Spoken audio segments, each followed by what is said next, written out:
Ghost Story by Mark Twain.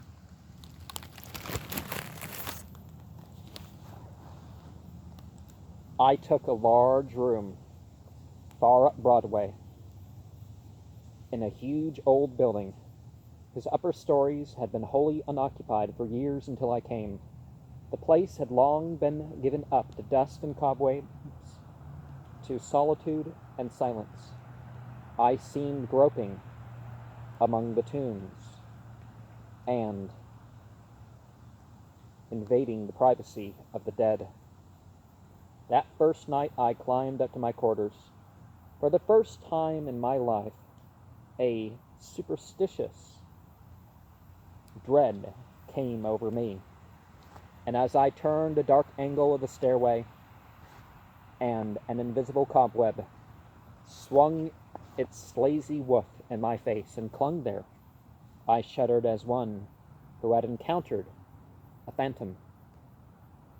I was glad enough when I reached my room and locked out the mold and the darkness. A cheery fire was burning in the grate, and I sat down before it with a comforting sense of relief. For 2 hours I sat there thinking of bygone times, recalling old scenes and summing up half-forgotten faces out of the midst of the past, listening in fancy to voices that long ago grew silent for all time, and to once familiar songs that nobody sings now.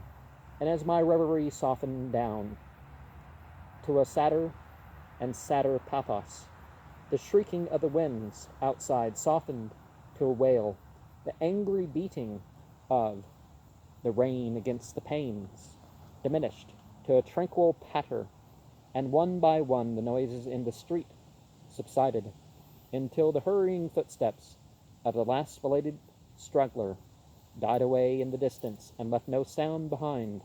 The fire had burned low. A sense of loneliness crept over me. I arose and undressed, moving on tiptoe about the room, doing stealthily what I had to do, as if I were environed by sleeping enemies whose slumbers it would be fatal to break. I covered up in bed and lay listening to the rain and wind and the faint creaking of distant shutters, till they lulled me to sleep. I slept profoundly, but how long I do not know. All at once I found myself awake, and filled with a shuddering expectancy. All was still, all but my own heart. I could hear it beat. Presently, the bedclothes began to slip away, slowly, toward the foot of the bed, as if someone were pulling them. I could not stir. I could not speak.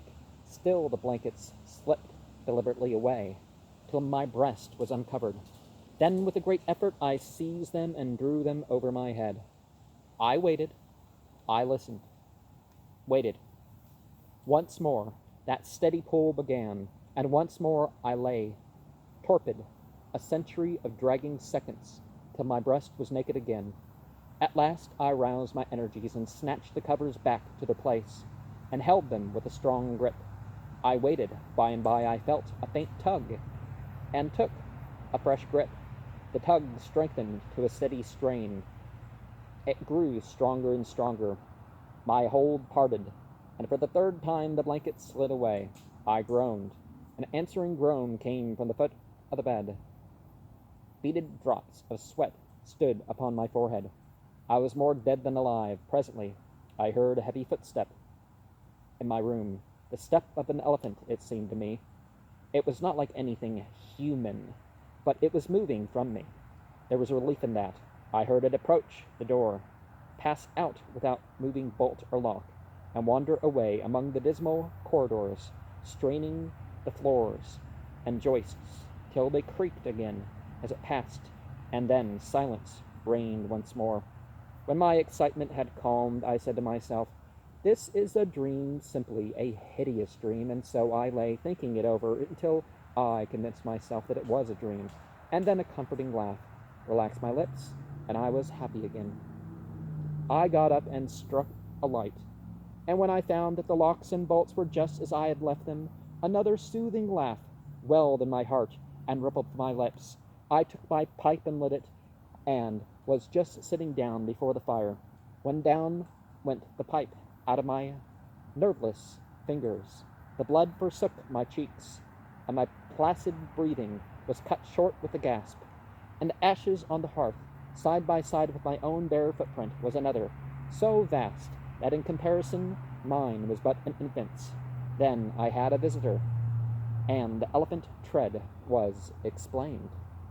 I put out the light and returned to bed. Palsied with fear, I lay a long time peering into the darkness and listening. Then I heard a grating noise overhead like the dragging of a heavy body across the floor, then the throwing down of the body and the shaking of my windows in response to the concussion. In distant parts of the building I heard the muffled slamming of doors. I heard at intervals stealthy footsteps creeping in and out among the corridors and up and down the stairs. Sometimes these noises approached my door, hesitated, and went away again. I heard the clanking of chains faintly at remote passages, and listened while the clanking grew nearer, while it wearily climbed the stairways, marking each move by the loose surplus of chain that fell with an accented rattle upon each succeeding step.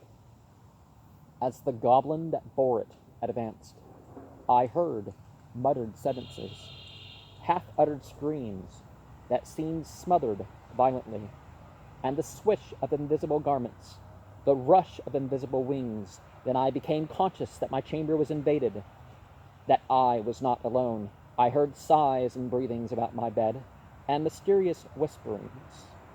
3 little spheres of soft phosphorescent light appeared on the ceiling directly over my head, clung and glowed there a moment, and then dropped, 2 of them upon my face, and 1 upon the pillow.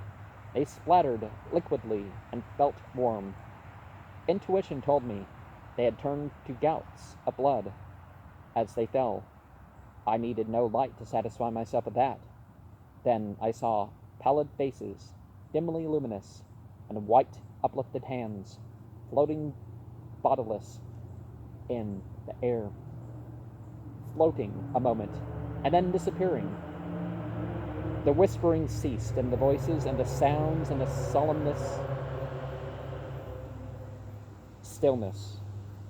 a solemn stillness followed. I waited and listened. I felt that I must have light or die. I was weak with fear. I slowly raised myself toward a sitting posture, and my face came in contact with a clammy hand. All strength went from me, apparently, and I fell back like a stricken invalid. Then I heard the rustle of a garment. It seemed to pass to the door and go out. When everything was sick once more, I crept out of bed, sick and feeble, and lit the gas with a hand that trembled as if it were aged with 100 years. The light brought some little cheer to my spirits. I sat down and fell into a dreamy contemplation of that great footprint and ashes. By and by, its outlines began to waver and grow dim. I glanced up, and the broad gas flame was slowly wilting away. In the same moment, I heard that elephantine tread again. I noticed its approach, nearer and nearer, along the musty halls, and dimmer the light waned. The tread reached my very door and paused. The light had dwindled to a sickly blue, and all things about me lay in a spectral twilight. The door did not open, and yet I felt a faint gust of air fan my cheek, and presently was conscious of a huge, cloudy presence before me. I watched it with fascinated eyes. A pale glow stole over the thing. Gradually its cloudy folds took shape. An arm appeared, then legs, and then a body, and at last a great sad face looked out of the vapor, stripped of its filmy housings, naked, muscular, and comely. The majestic Cardiff giant loomed above me. All my mystery vanished, for a child might know that no harm could come with that benignant countenance. My cheerful spirits returned at once, and in sympathy with them, the gas flamed up brightly again. Never a lonely outcast was so glad to welcome company as I was to greet the friendly giant. I said, Why is it nobody but you? Do you know? I've been scared to death for the last 2 or 3 hours. I am most honestly glad to see you. I wish I had a chair. Here, here. Don't try to sit down in that thing. But it was too late. He was in it before I could stop him. And down he went. I never saw a chair shivered so in my life. Stop, stop, you'll ruin every... too late again. There was another crash, and another chair was resolved into its original elements. Confound it, haven't you got any judgment at all? Do you want to ruin all the furniture on the place? Here, here, you petrified fool. But it was of no use. Before I could arrest him, he had sat down on the bed, and it was a melancholy ruin. Now what sort of a way is that to do? First you come, lumbering about the place, bringing a legion of vagabond goblins along with you to worry me to death, and then, when I overlook an indelicacy of costume which would not be tolerated anywhere by cultivated people except in a respectable theater, and not even there if the nudity were of your sex, you repay me by wrecking all the furniture you can find to sit down. And why will you? You damage yourself as much as you do me. You have broken off the end of your spinal column and littered up the floor with chips of your hands, till the place looks like a marble yard. You ought to be ashamed of yourself. You're big enough to know better. Well, I will not break any more furniture. But what am I to do? I have not had a chance to sit down for a century.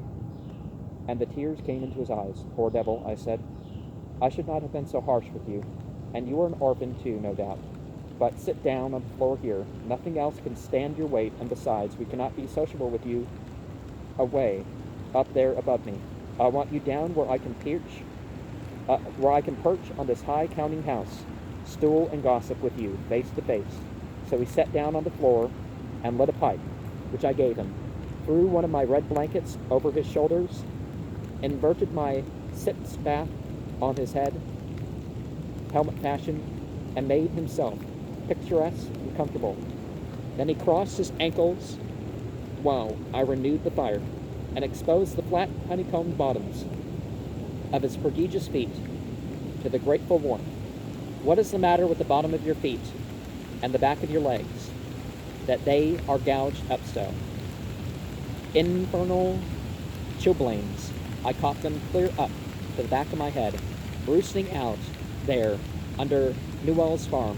But I love the place. I love it as one loves his old home. There is no peace for me like the peace I feel while I'm there. We talked along for half an hour, and then I noticed that he looked tired and spoke of it. Tired, he said. Well, I should think so. And now I will tell you all about it, since you have treated me so well. I am the spirit of the petrified man that lies across the street there in the museum. I am the ghost of the Cardiff giant. I can have no rest, no peace, till they have given that poor body burial again. Now, what was the most natural thing for me to do to make men satisfy this wish? Terrify them into it, haunt the place where the body lay. So I haunted the museum night after night. I even got other spirits to help me, but it did no good, for nobody ever came to the museum at midnight. Then it occurred to me to come over the way and haunt this place a little.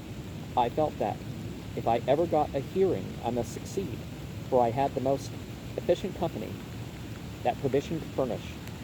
Night after night, we have shivered around through these melded halls, dragging chains, groaning, whispering, tramping up and downstairs, till, to tell you the truth, I am almost worn out. But when I saw a light in your room tonight, I roused my energies again and went at it with a deal of old freshness. But I am tired out, entirely fagged out. Which doesn't mean the same thing back then as it does now. Give me, I beseech you, give me some hope. I lit off my perch in a burst of excitement and exclaimed, this transcends everything, everything that did ever occur. Why, you poor blundering old fossil, you have had all your trouble for nothing. You have been haunting a plaster cast of yourself. The real Cardiff giant is in Albany. Confound it, don't you know your own remains? I never saw such an eloquent look of shame and pitiful humiliation overspread a countenance before. The petrified man rose slowly to his feet and said, "Honestly, is that true?" "As true as I am sitting here." He took the pipe from his mouth and laid it on the mantel, and then stood irresolute, a monument, unconsciously, from old habit, thrusting his hands where his pantaloon pockets should have been, and meditatively dropping his chin on his breast, and finally said, "Well, I never felt so absurd before." The petrified man had sold everybody else, and now the mean fraud has ended by selling its own ghost. My son, if there's any charity left in your heart for a poor, friendless phantom like me, don't let this get out. Think how you'd feel if you had made such a donkey of yourself. I heard his stately tramp die away, step by step, down the stairs and out into the deserted street, and felt sorry that he was gone, poor fellow, and sorrier still that he had carried off my red blanket and my bathtub. So the fact that the Cardiff Giant in Albany, the original fraud, was ingeniously and fraudfully duplicated and exhibited in New York as the only genuine Cardiff Giant, to the unspeakable disgust of the owners of the real Colossus, at the very time that the latter was drawing crowds at a museum in Albany. Now, there's a spot where the temporal and parietal lobes meet, that if activity is reduced, you can have these experiences like ghosts. Now, I don't think it's the ghost of the dead. There's familiar spirits and all that, but I think this is a fictional tale anyways, so. But I think that these are ones that have importance to evoke thoughts and feelings that could relate to what I try to share on my channel.